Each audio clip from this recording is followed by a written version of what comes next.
Bismillahir Rahmanir Rahim. In the name of God, the most merciful, the most beneficent. Good afternoon, bonjour, assalamu alaikum, bakhair raghlai.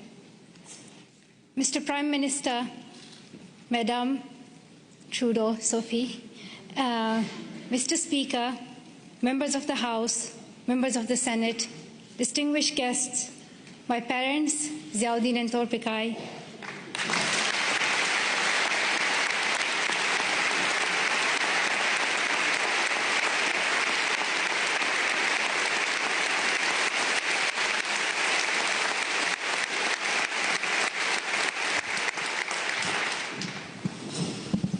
and finally, the people of Canada, thank you so much for the warm welcome to your country. This is my first trip to Canada, but not my first attempt. On the 22nd of October 2014, my father and I landed at the Toronto airport, excited for a first visit to your wonderful country. Soon we learned that a man had attacked Parliament Hill, killing a Canadian soldier, wounding others, and threatening leaders and civil servants in the building where I stand today. Canadian security officials and professionals advised us to reschedule. With sorrow in our hearts, we headed back to England, promising to return to Canada one day. The man who attacked Parliament Hill called himself a Muslim, but he did not share my faith. He did not share the faith of 1.5 billion Muslims living in peace around the world.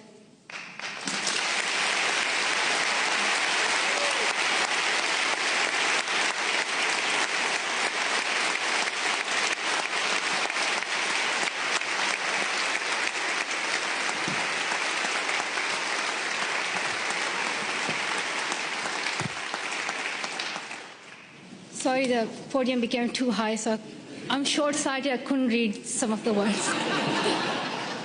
So now I can read my speech.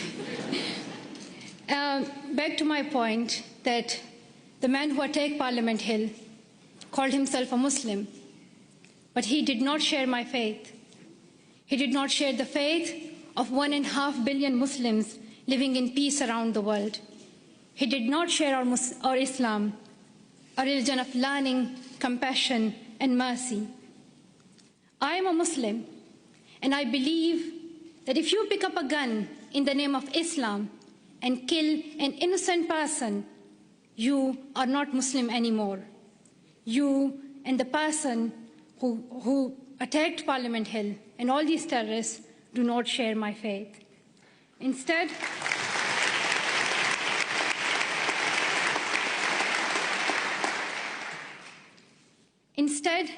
he shared the hatred of the man who attacked Quebec City Mosque in January, killing 6 people while they were at prayer. The same hatred as the man who killed civilians and police officers in London 3 weeks ago.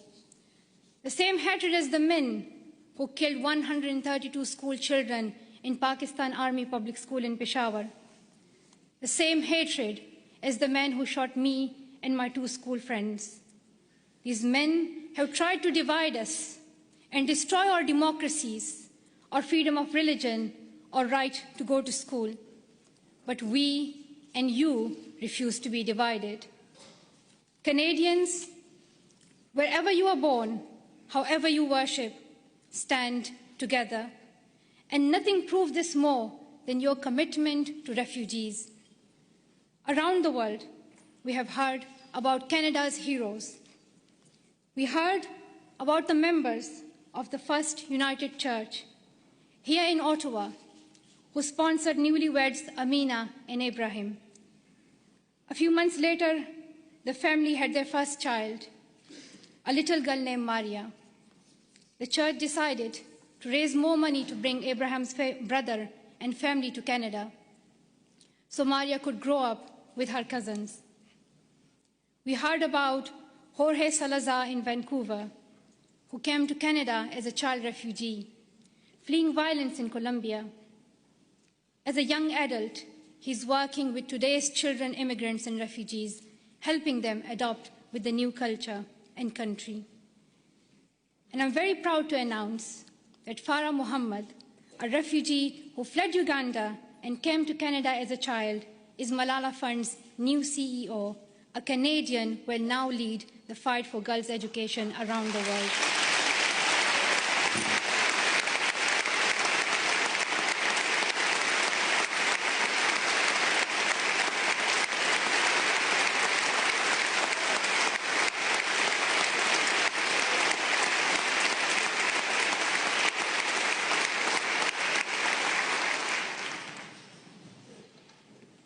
Many people from my own country of Pakistan have found a promised land in Canada, from Maria Topikai Wazir, a famous squash player, to my relatives here today.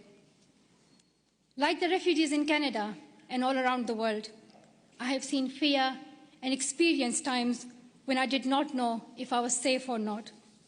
I remember how my mom used to put a ladder at the back of our house so that if anything happened, we could escape. I still remember that I would read a Quranic verse, Ayatul Kursi, every night to protect our family and as many people as I could.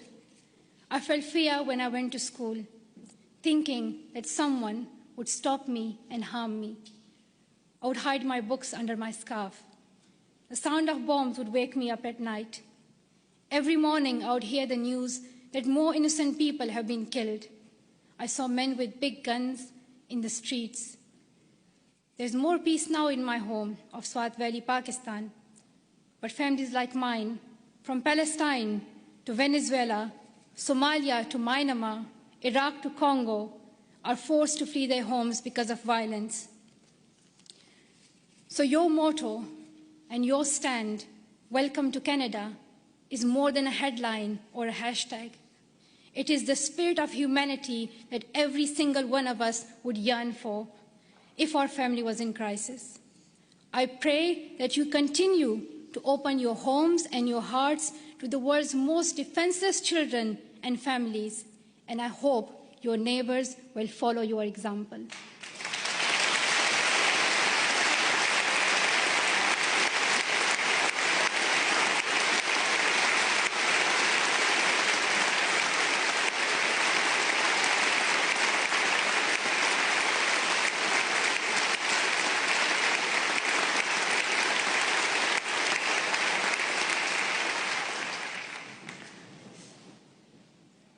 I'm humbled to accept honorary citizenship of your country. While I will always be a proud Pashtun and a proud citizen of Pakistan, I'm grateful to be an honorary member of your nation of heroes, though I still require a visa. But that's another discussion.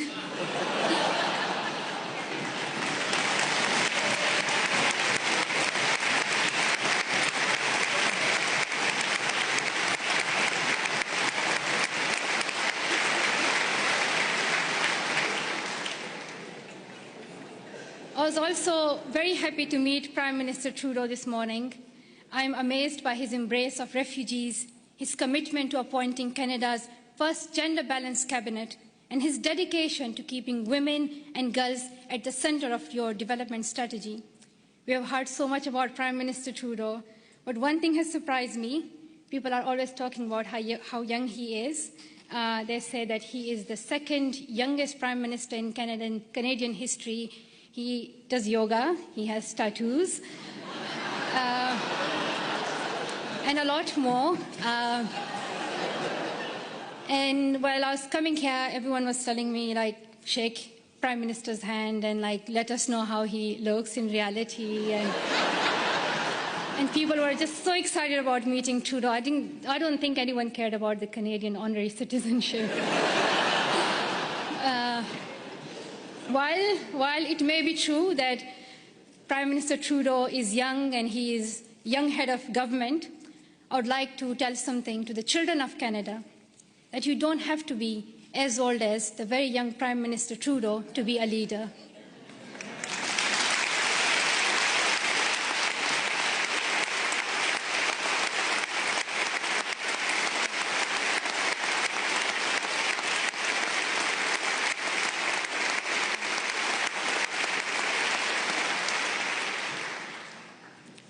I'm like on still page 7, so there are like a lot left. So if you do the standing ovation again and again, you'll get tired. Just to let you know, there's a lot left. But I want to share my story that I want to tell the children of Canada that when I was little, I used to wait to be an adult to lead. But I have learned that even a child's voice can be heard across the world. And to the young women of Canada, I want to say, let's step forward, raise your voices, and the next time I visit, I hope to see more of you filling these seats.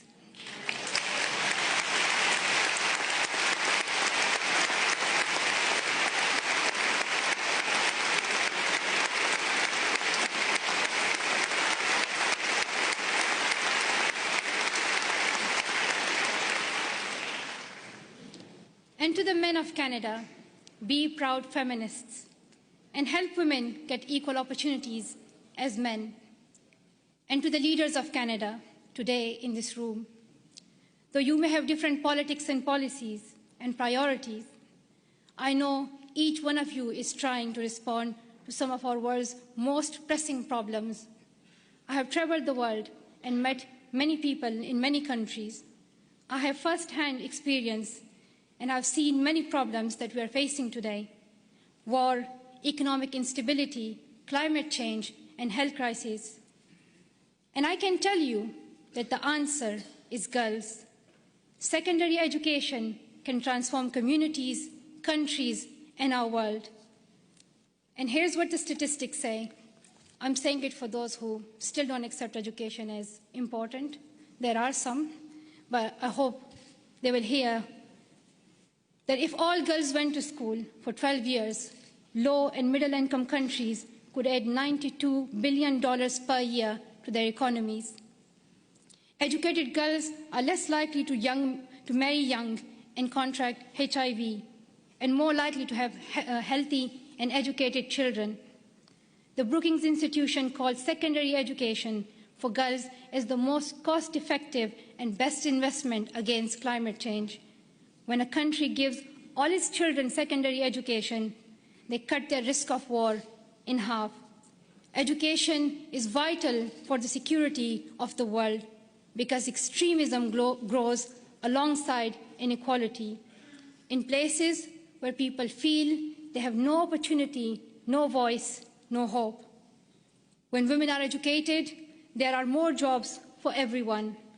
When mothers can keep their children alive and send them to school, there is hope. But around the world, 130 million girls are out of school today.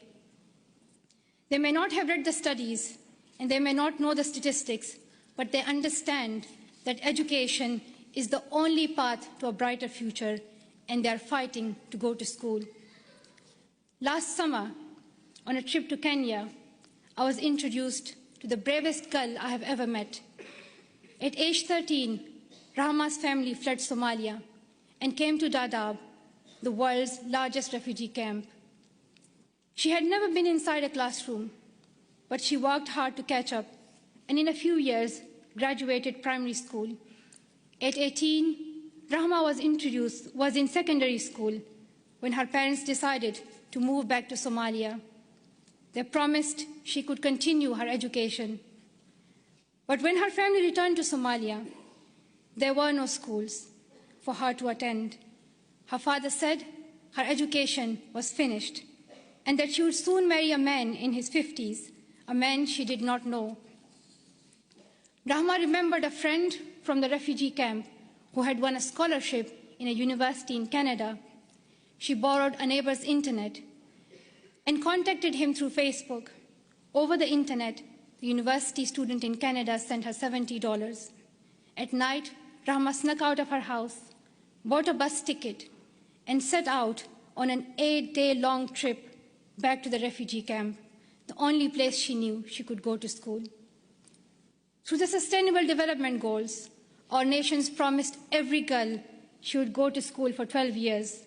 We promised that donor countries and developing countries would work together to make this dream a reality for the poorest girls in the world.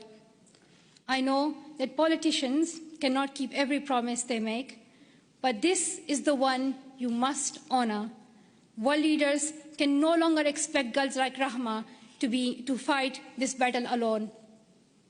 We can gain peace, grow economies, improve our public health and the air we breathe, or we can lose another generation of girls. I stand with girls as someone who knows what it is like to flee your home and wonder if you will ever be able to go back to school.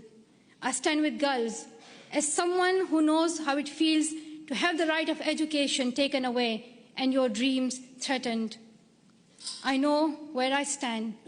If you stand with me, I ask you to seize every opportunity for girls' education over the next year. Dear Canada, I'm asking you to lead once again. First, make girls' education a central theme of your G7 presidency next year. Second, use your influence to fill the global education funding gap. You raised billions of dollars and saved lives when you hosted the Global Fund's replenishment in Montreal last year. Show the same leadership for education. Host the upcoming replenishment of Global Partnership for Education. Bring world leaders together and raise new funding for girls to go to school. If Canada leads, I know the world will follow. Finally, prioritize 12 years of education and schooling for refugees. Today, only a quarter of refugee children can get secondary education. We should not ask children who flee their homes to also give up their dreams. And we must recognize that young refugees are future leaders on whom we all depend for peace. The world needs leadership. The world needs leadership based on serving humanity, not based on how many weapons you have. Canada can take that lead. Our world has many problems, but we don't need to look far for the solution. We already have one. She is living in a refugee camp in Jordan. She is walking 5 kilometers to school in Guatemala. She is sewing footballs to pay enrollment fees in India. She is every one of the girls out of school around the world today. We know what to do, but we must look inside ourselves for the will to keep our promises. Dear sisters and brothers, we have a responsibility to improve the world. When future generations read about us in their books or on their iPads or whatever the next innovation will be, I don't want them to be shocked that 130 million girls could not go to school and we did nothing. I don't want them to be shocked that we did not stand up for child refugees as millions of families fled their homes. I don't want us to be known for failing them. Let the future generations say, we were the ones who stood up. Let them say, we were the first ones. We were the first to live in a world where all girls could learn and lead without fear. Let us be the ones who bring that change we want to see. Thank you so much for listening.